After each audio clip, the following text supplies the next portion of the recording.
It's overwhelming. Why they got me. Destiny's Child officially disbanded in 2006, but that wasn't the end of the friendship between the three singers. And now that Beyonce is in her hour of need, she's reportedly found out that one of her ex-bandmates is 100% there for her. Thank you. And Destiny's Child, they were opening up for Monica in 98 Degrees at the time. Wow. The choreographer for Destiny's Child also danced for Monica. So when they were looking for new members, Janella Segura, who lives here in LA, suggested my name to Beyonce and Kelly, and God is good. Wow. Since all of Destiny's Child are now solo artists, how do you handle being compared to Beyonce and Kelly? I'm still so excited to have that association Yes. with two of the most fiercest ladies that are in my life. So I don't mind the comparison. But my name is Tanisha Michelle Williams. We have different DNA and different blood, so it would be whack if we were all the same. Yes. Yeah, No one exactly. here on this panel is the same. We celebrate that. It's been said that Beyonce was totally devastated when the news of her husband's lawsuit came out. Just coming out this evening, Jay-Z is being accused of minor along with Diddy at a MTV VMAs after party back in 2000, according to documents obtained by Fox News Digital tonight. The lawsuit, which was initially filed back in October, was refiled tonight in New York by an anonymous accuser claiming Jay-Z, whose full name is Sean Carter, while Combs and Celebrity B watched. So that other celebrity was not named. Initially, the lawsuit stated Combs the minor while Celebrity A and Celebrity B watched. Carter was named as Celebrity A in the refiled lawsuit. Representatives for Jay-Z did not immediately respond to Fox News Digital request for comment. Combs and Carter allegedly took turns assaulting the minor, according to the lawsuit. Many others were present at the after party but did nothing to stop the assault, it alleges. The 13-year-old girl was dropped off at Radio City Music Hall by a friend as she wanted to attend the MTV Video Music Awards back in 2000, according to the lawsuit. In an attempt to gain entry to the venue, she began approaching limousine drivers waiting outside the celebrity-filled event. One of the limousine drivers she spoke to claimed to work for Diddy, the lawsuit read. He told her that Combs liked younger girls and said that she fit what Diddy was looking for, not allowing her into the awards, but inviting her to an after party. It's been a tough time for Beyonce. Rap and media mogul Jay-Z now accused of a 13-year-old girl in 2000 along with Sean Diddy Combs. Now, this lawsuit was originally filed back in October in the Southern District of New York, listing Diddy as the defendant, but it was just refiled today to include Jay-Z now, whose real name is Sean Carter. Of course, he's the husband of Beyonce. The anonymous accuser alleging the assault occurred after she was driven to an after party following the MTV Video Music Awards. The suit says she was offered a drink that made her feel, quote, woozy, lightheaded, and felt like she needed to lie down. Shortly after, the suit claims Jay-Z and Diddy entered the room where she was resting, eventually assaulting her. And now, just in the last hour, we are hearing from Jay-Z and his team of lawyers. They are denying the claim and say that they are the victims of blackmail, saying, quote, "I will not give you one red penny." Get ready to have your hearts warmed because Michelle Williams has been amazing at supporting her longtime friend. Obviously, Beyonce has a lot of people in her life that she can turn to during hard times, but Michelle has reportedly stood out as someone that's really gone the extra mile and has been there for Beyonce in ways that others haven't. In December 2024, Jay-Z's name was listed in a lawsuit that attorney Tony Busby filed on behalf of one of his clients. We intend to name people in these lawsuits. We're not going to do it in interviews. We're not going to do it, without doing our due diligence, because obviously, these types of allegations are very hurtful to people if they're not true, and very hurtful, frankly, if they are true. But if they're true, you shouldn't have been in the room and you shouldn't have been participating. So I anticipate that we're going to start filing lawsuits, and it may not be big names at first, but we have a long list of names, and you might imagine in situations like this that when a victim tells us that this person was in the room or this person participated, we want to do as much due diligence as humanly possible before we file that case, because in the United States, in almost every state, public filings are in fact public, and you name somebody in a lawsuit, the press is going to pick it up, and we're aware of that. So we're going to make sure that we dot our I's and cross our T's, and I expect that there will be some people named in these lawsuits that will raise some eyebrows. The lawsuit was originally just against Diddy, and it was first filed in October. A woman claimed that he had his way with her at a VMA after party back in 2000, and that another male celebrity watched and also did the same thing to her. You should always advocate for yourself and be a voice for yourself. You should never let what somebody else did ruin or run your life. A 38-year-old mother from Alabama who has filed a lawsuit accusing Sean Diddy Combs and Jay-Z of raping her when she was 13 years old is speaking out to NBC News for the first time. She asked us not to reveal her identity. What made you want to come forward and talk today? Because I think that I've been quiet long enough about what I've been through, and it's been hard enough to be quiet, but it's a chapter of my life that I'd like to close. An NBC News review of her account found inconsistencies with her allegations. She says that she went to the MTV Video Music Awards in 2000 to catch a glimpse of her favorite celebrities. You weren't scared to be all alone? No, with having autism is like feeling like you live your life in a shatterproof juggle ball. The world's on fire. The fire is inside the ball with you, but there's no way for you to get out. In addition to having autism, the woman says she suffered a head injury. The night of the 2000s VMAs, she says a friend drove her from Rochester, New York to Manhattan, a more than 5-hour drive. Her attorney provided NBC News with the name of the friend who has since died. The woman says she spoke to Combs' limo driver, who offered her a ride to an after party.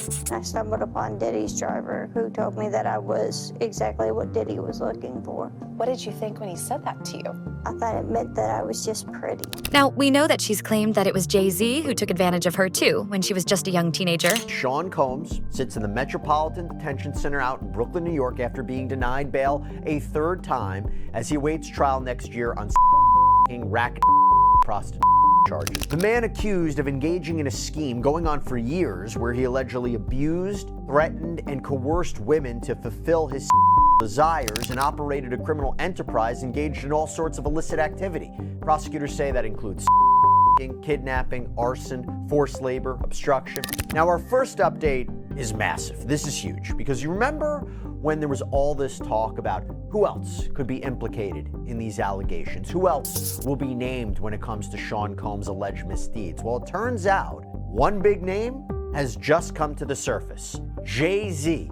Sean Carter, that's right, the rapper and entrepreneur, has just been identified as that unnamed celebrity in a lawsuit that we covered right here on Sidebar a few weeks ago. Actually, he has just been named as a defendant now in that lawsuit. You might recall there was this lawsuit that was filed against Sean Combs back in October, where an unnamed Jane Doe alleges that back on September 7th, 2000, when she was just 13 years old, she was taken to a Video Music Awards, VMA's after party, which was 20 minutes away from the event in New York. And at this party, she claims that she took a drink, she started feeling woozy, lightheaded. She makes the claim that she may have been and then she tries to find a place to lie down in what she thought was an empty bedroom. She said that is when Sean Combs, along with a male and female celebrity, entered the room. Combs allegedly grabbed her and said, "You are ready to party." Well, now, celebrity A, who was that unnamed celebrity, has been identified as Sean Carter. This is a part of a newly filed amended complaint. And it reads, Combs then threw plaintiff toward a wall, causing plaintiff to fall.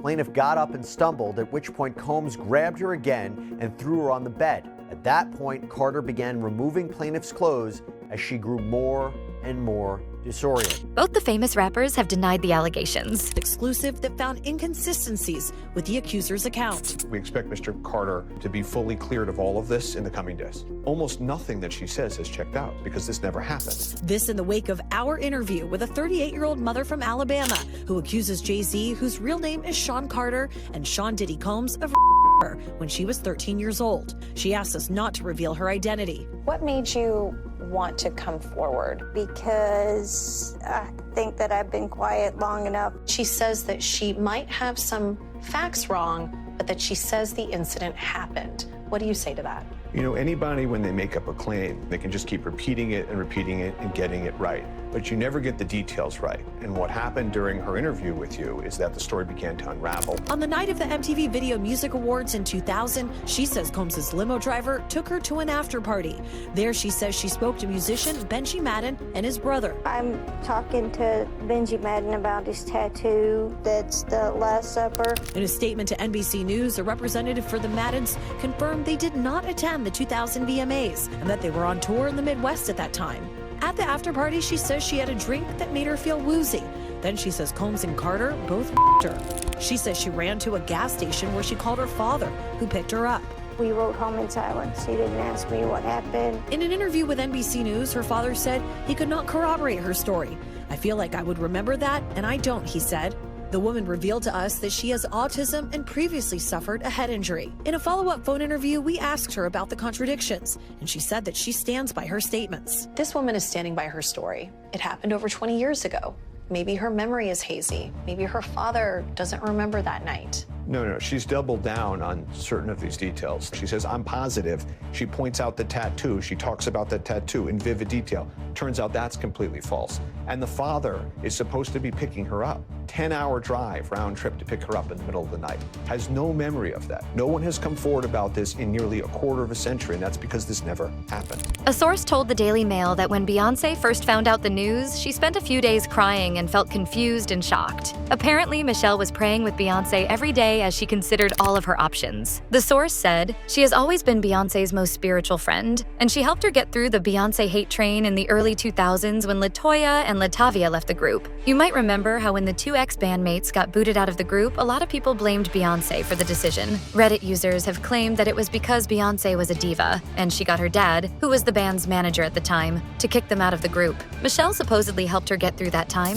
and now she's sticking by her once again as she battles this intense personal struggle in her life. She's reportedly been putting aside time for her from her busy schedule. In November, Michelle began performing on Broadway for a new movie-turned-musical. She's playing Viola Van Horn, a role that was played by Isabella Rossellini in the movie version. Her appearance in the theater production was the reason for the most recent Destiny's Child reunion. The three of them were photographed together on opening night. Michelle told Us Weekly that she would love for her former bandmates to star in their own Broadway roles. She said, I think they're very capable of starring in a Broadway show. Absolutely. Of course, considering a career in theater is probably the last thing that Beyonce has on her mind now. According to the Daily Mail insider, Michelle was one of the first people Beyonce confided in when everything went down with Jay. And they were speaking every evening when Michelle got time away from her Broadway show. You should always advocate for yourself and be a voice for yourself. You should never let what somebody else did run your life.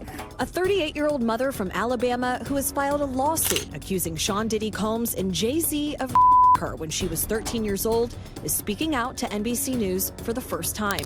She asked us not to reveal her identity. What made you want to come forward and talk today? Because I think that I've been quiet long enough about what I've been through, and it's been hard enough to be quiet, but it's a chapter of my life that I'd like to close. An NBC News review of her account found inconsistencies with her allegations. She says that she went to the MTV Video Music Awards in 2000 to catch a glimpse of her favorite celebrities. You weren't scared to be all alone? No, with having autism is like feeling like you live your life in a shatterproof drywall ball. The world's on fire. The fire is inside the ball with you, but there's no way for you to get out. In addition to having autism, the woman says she suffered a head injury. The night of the 2000s VMAs, she says a friend drove her from Rochester, New York to Manhattan, a more than 5-hour drive.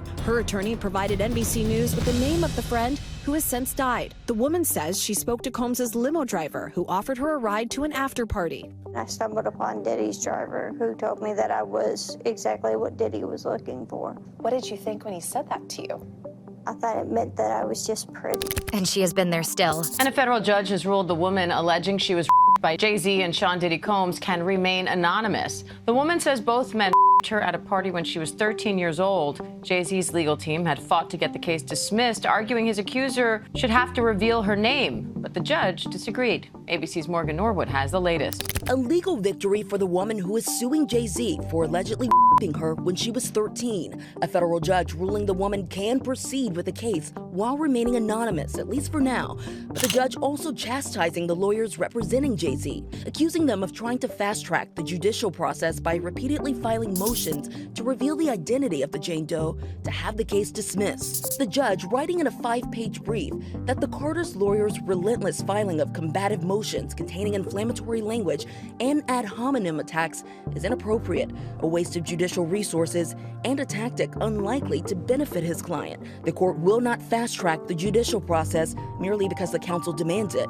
This latest legal twist coming after the recently filed civil lawsuit by Jane Doe, claiming that Jay-Z, whose real name is Sean Carter, and P. Diddy and a 13-year-old girl at an after-party after the MTV Music Awards in 2000 while an unnamed celebrity watched.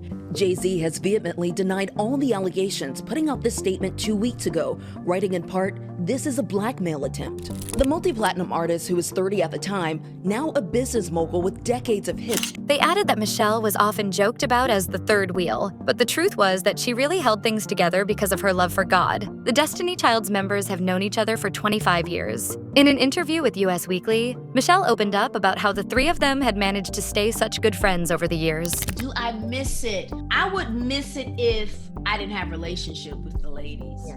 But our relationship kind of supersedes like any performance. I cannot believe that Survivor is celebrating, what was it, 20 years? 20 years. I mean, what was your maybe favorite or least favorite memory from that time? I was new to the industry, so everything was, eyes were wide open at all times. Least favorite would probably be early mornings. Like, you know, I don't want to keep saying I'm not a morning person, but those early mornings were brutal. But other than that, I loved practically the majority, 99.5% of that time. Yeah. Do you miss it? Do I miss it? I would miss it if I didn't have a relationship with the ladies. But our relationship kind of supersedes like any performance. Do you think we'll have another like Coachella round 2? Hilarious. Down the road? That's a good question. And those moments just come organically and when it makes sense. You know, it makes sense to do. When asked what the secret was to their longevity, she said that it was about respect and keeping their friendship kind of between them. What do you credit your your successful friendships for all these years? Because a lot of people probably couldn't maintain the type of friendships that the three of you have. I mean, what do you kind of credit that? I would just say respect and keeping our friendship, you know, kind of between us. We don't share. This is what I do with my best friend is a dentist, you know, in Miami. So I don't share her secrets. I don't treat any of my friends any differently than Beyonce and Kelly. We just honor each other's hearts, really. Right. No, definitely. And I know Kelly gave you a Zoom link to watch the birth of her baby. I mean, what was that experience like? I was like, girl, is this a public link? Can people Zoom in? You know, that's the testament of our relationship.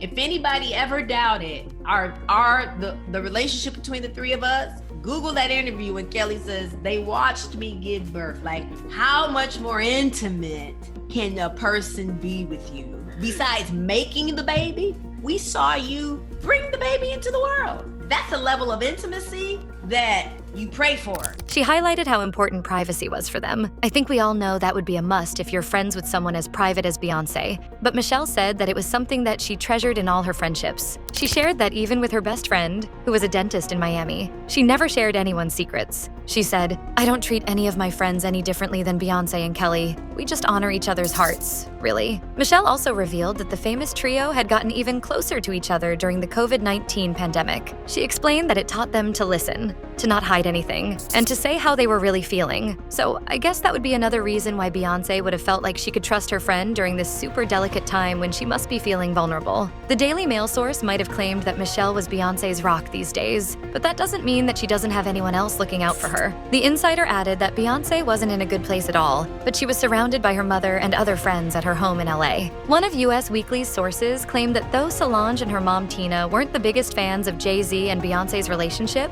they didn't believe the allegation that he was involved with someone underage. The source told the outlet that Beyonce's mother and sister just did not think that the horrific thing that Jay-Z had been accused of could be something that he would have ever done. And a federal judge has ruled the woman alleging she was by Jay-Z and Sean Diddy Combs can remain anonymous. The woman says both men raped her at a party when she was 13 years old. Jay-Z's legal team had fought to get the case dismissed, arguing his accuser should have to reveal her name, but the judge disagreed. ABC's Morgan Norwood has the latest. A legal victory for the woman who is suing Jay-Z for allegedly raping her when she was 13.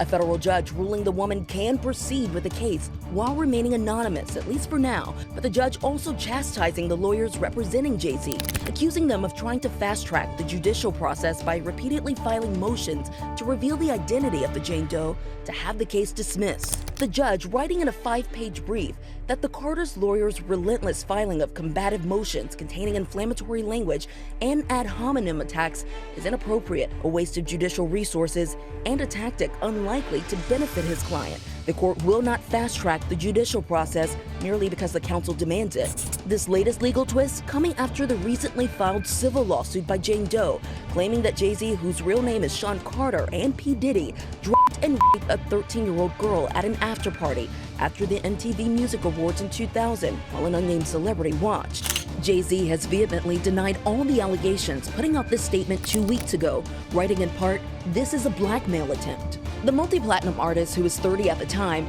now a business mogul with decades of hits to his name. Another insider told the outlet that Beyonce didn't tolerate anyone saying anything bad about Jay-Z to her. She was standing by him. She's reportedly upset that this is happening, but she believes that he's innocent. The source went on to say, "Everyone in Beyonce and Jay-Z's extended family is trying to process this and is talking, but mostly everyone wants to be there for Beyonce." According to a Daily Mail insider, Jay-Z reassured his wife that he wasn't guilty of anything and was infuriated that his friendship with Diddy had dragged him into the disgraced rapper's web of scandal. A different source alleged that Jay-Z was in no way a saint and had cheated on Beyonce in the past, and she hoped that was the worst that they would have to go through. Now, Jay-Z is supposedly living elsewhere so that he can work on his case without interrupting their kids' routine. He and his legal team have been doing what they can to battle the lawsuit against him. According to The Independent, his lawyer, Alex Spiro, tried to get the court to force the female accuser, who's chosen to remain anonymous, to reveal her identity. But a Manhattan-based judge working on the case denied the request and said that the woman could proceed anonymously for the time being.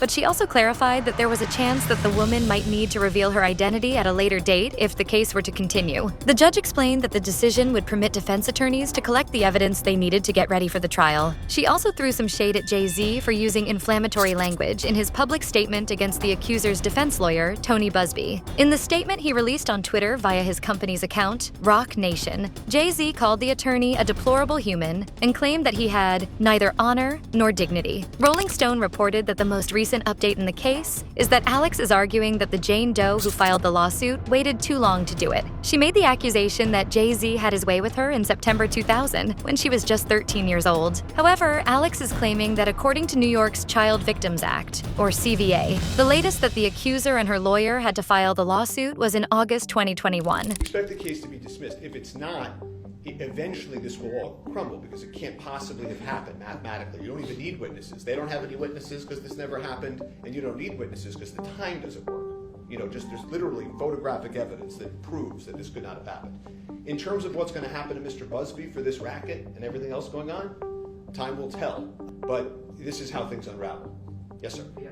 Who is Lex Intelligence, and has your firm ever hired them in connection with Tony Busby to investigate Tony Busby as he's alleged? I don't know that firm, don't know those people, and the answer is no. So this might just be an extension of the first question. When you said that there were people calling saying how they pressured to say that they were with Mr. Combs, can you elaborate on that, please? Are they calling you to say that they've been pressured? Yeah, there was a witness that came forward that contacted my office and submitted an affidavit in court regarding this that accounted for what occurred on that day, which was they called the Busby firm, they said they had an inquiry. The inquiry had nothing to do with Mr. Combs, Mr. Carter, or any of this. And the people at the Busby firm said, well, why don't we try to push this in the direction of the Combs case? That's a better decision in sum and substance. That's a better way to go here. They're supposedly 3 years too late. One of the Daily Mail's insiders said, Beyonce is embarrassed, devastated, and horrified with the allegations against her husband. But anyway, what do you guys think? Are you surprised that Michelle has supposedly become Beyonce's rock during this difficult time? Will Jay-Z and his legal team be able to get this case thrown out before it goes to trial? Let me know what you think in the comments below.